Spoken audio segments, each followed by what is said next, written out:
Thank you so much, ma'am. And now I would like to invite our guest of honor, Shri Gopalakrishna Agarwal. Sir is an economist. He is a fellow member of the Institute of Chartered Accountants of India. Sir is also the national spokesperson of Bharatiya Janata Party for Economic Affairs. Please enlighten the audience with his role.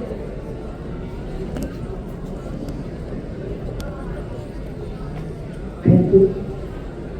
मैं तो बहुत अपने आप को सौभाग्यशाली मानता हूँ कि यहाँ पर आप सब लोगों के बीच में स्टूडेंट्स के साथ G20 के ऊपर कुछ बातें कहने का मेरे को सौभाग्य प्राप्त हो रहा है। एक दो बातें मैं ज़रूर शुरू में कहना चाहता हूँ कि एमिटी अशोक चौहान साहब यहाँ पे हैं। देखिए, इंस्टीट्यूशन बनाना अपने आप में बड़ा मुश्किल है और इतना बड़ा इंस्टीट्यूशन बनाना अपने आप में देश की तरक्की और उसके उन्नति के लिए बहुत ही महत्वपूर्ण है। मैं आपका बहुत अभिनंदन करना चाहता हूँ। कहते हैं ना, जो country is known by the institution it has. और मेरा तो सौभाग्य है कि क्योंकि मैं राजनीतिक रूप से और सामाजिक रूप से नोएडा में ही कई वर्षों से काम कर रहा हूँ, तो मैं देखता हूँ कि we always take Amity's name across the country with pride that it is our institution.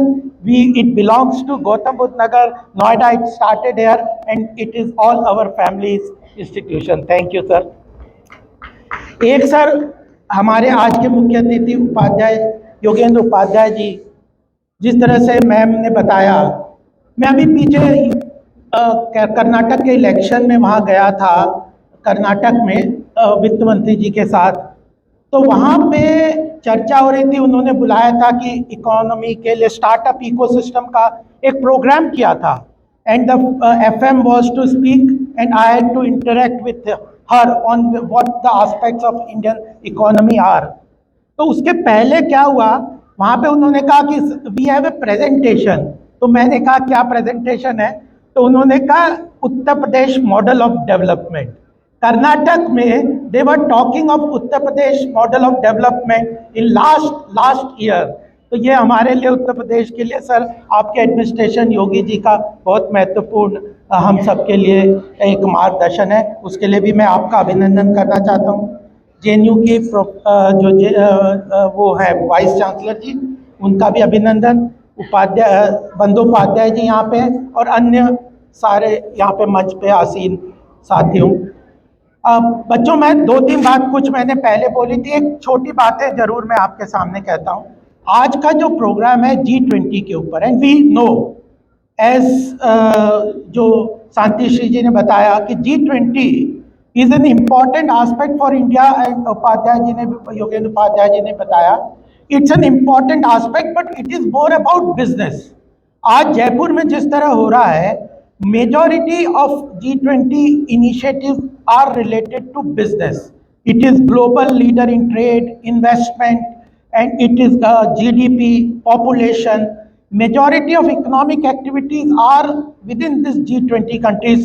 Jaipur में अभी B20 हो रहा है इसके साथ ऑफशूट से। और जब प्रधानमंत्री जी ने इस G20 की प्रेसिडेंटशिप ली थी, तो उन्होंने एक विजन भी रखा था कि what is our vision for G20, and he said that, मैंने एक तो नॉलेज इकोनॉमी में ग्रोथ के लिए बताया था, दूसरा उन्होंने बहुत बड़ा एस्पेक्ट उन्होंने कहा था कि India has a strong potential of art, culture, music, tradition, festival, architecture.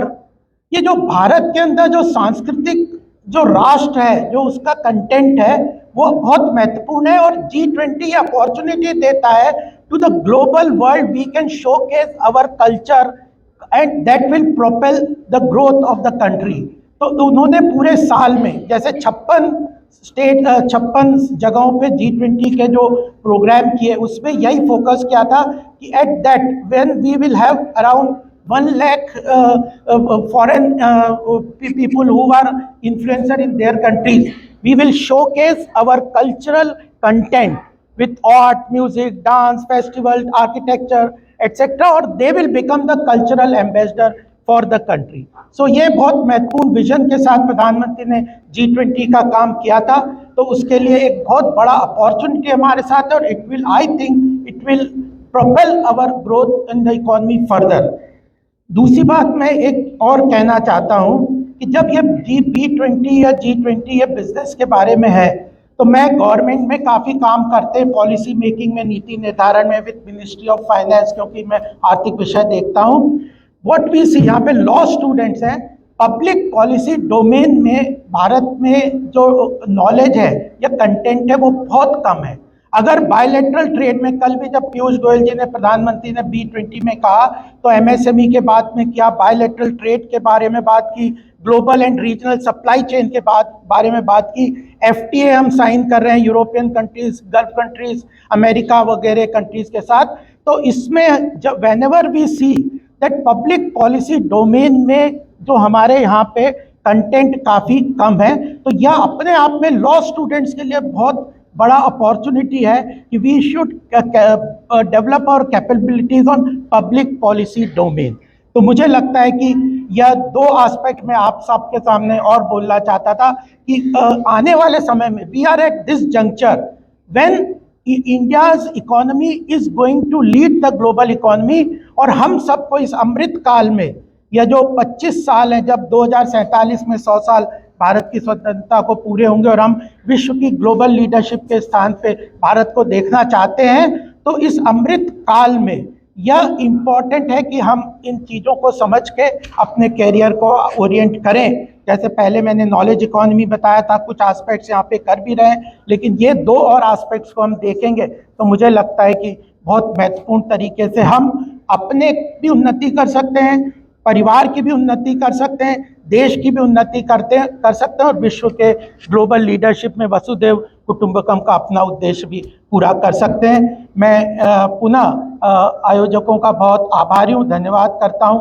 कि वो उन लोगों ने यह मौका दिया और इतने पेशेंटली इतने सारे स्टूडेंट्स इस बात को सामूहिकता से सुन रहे हैं, कर रहे हैं। और जब प्रधानमंत्री कहते हैं ना कि संकल्प में बहुत बड़ी ताकत होती है, और जब सामूहिक संकल्प लेते हैं तो उसकी शक्ति कई गुना बढ़ जाती है।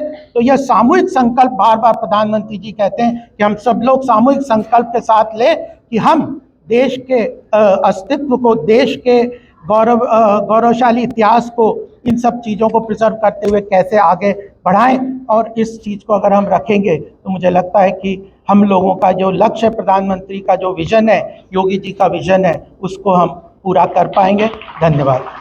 मैं बोलूँगा भारत माता की जय। आप सब दोनों हाथ उठा के जरूर बोलना, भारत माता की, भारत माता की, वंदे वंदे। धन्यवाद।